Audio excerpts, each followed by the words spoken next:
नमस्कार दोस्तों, आज हम लोग देखेंगे कि जो ब्लोअर का टीओपी फॉल्ट आता है तो कैसे हम पता करें कि हमारा ब्लोअर का टीओपी फॉल्ट आ रहा है, और अगर टीओपी फॉल्ट आ रहा है इनरूट में तो कैसे हम उसको बाईपास करके या कैसे हम मतलब उसको प्लांट को चला सकें।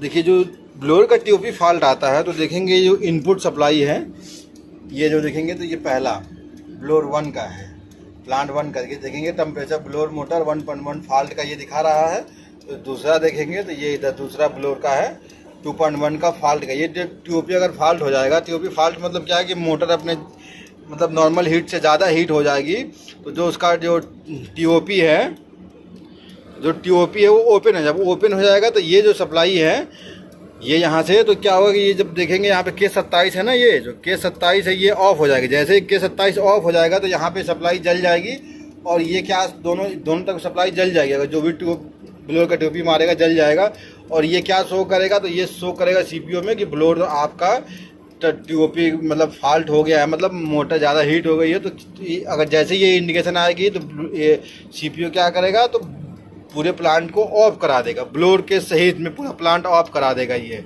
ठीक है। तो उस टाइम क्या होगा कि आपका पूरा प्लांट बंद हो जाएगा। तो जब भी अगर टीओपी फॉल्ट है तो ये देखो, ये जो लाइट है हरदम बंद रहनी चाहिए। अगर ये लाइट जलने लगी है तो मतलब समझो कि आपका ब्लोअर का टीओपी फॉल्ट आ गया है। तो जैसे मान लो कि आपका 1.1 ब्लोअर का टीओपी फॉल्ट आ जाए तो क्या होगा, यहाँ पे हरी लाइट जल जाएगी, ठीक है।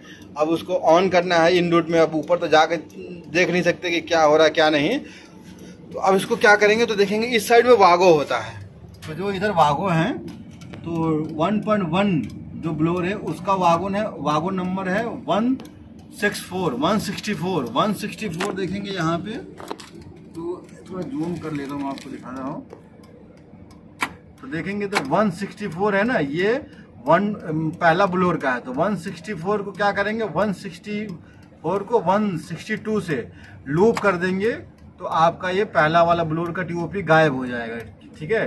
तो 164 क्या है, तो ये ब्लोअर के टीओपी से आ रहा है, और 162 क्या है, तो यहाँ पे पावर 110 वोल्ट पॉजिटिव सप्लाई है, तो मतलब कि उसको पॉजिटिव सप्लाई देना होता है। उसी तरह से अब दूसरा 2 नंबर ब्लोअर की टीओपी को अगर बाईपास करना हो, अगर वो भी जल रहा है, तो 167 से 169 को लूप कर देंगे।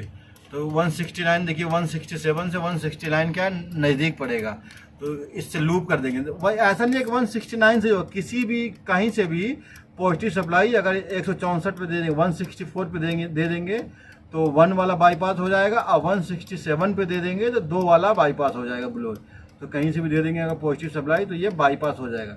हम वहाँ से नज़दीक से ये इसलिए देते हैं कि 162 पे परमानेंट पॉजिटिव सप्लाई पड़ा हुआ है, और 169 पे भी परमानेंट पॉजिटिव सप्लाई पड़ा हुआ है, तो यहाँ से देना आसान रहता है।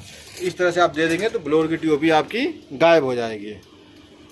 इस तरह से आपका ब्लोअर फिर चलने लगेगा, ठीक है। तो अब को कई लोग पूछे कैसे जानेंगे ब्लोअर का, तो जानना यही है कि जब भी कोई ब्लोअर का फॉल्ट होगा तो आप ये इनपुट देख, कोई भी अगर देखो सीपीयू में अगर कोई भी समस्या हो रही है तो उसको देखने के लिए मतलब हड़बड़ाना नहीं है। ये जो इनपुट है यही आपको बताएगा कि क्या फॉल्ट हो रहा है, तो इसको ध्यान से देखिए कि क्या फॉल्ट हो रहा है।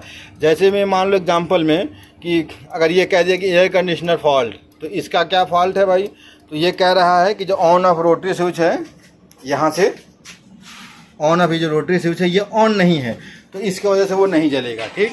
तो एक तो ये कारण हो गया। दूसरा ये कह रहा है कि अगर ये ऑफ हो गया तो ये क्या है, तो 1.1 कंडेंसर का टीओपी मतलब वो ओपन हो गया है, तो ये है। दूसरा अगर ये नहीं जल रहा है तो 2 नंबर कंडेंसर का टीओपी ओपन हो गया, ठीक है। अगर ये जलने लगा तो ब्लोअर का टीओपी भी ओपन हो गया, ठीक है। ये अपोजिट रहता है, बाकी सबसे अपोजिट रहता है।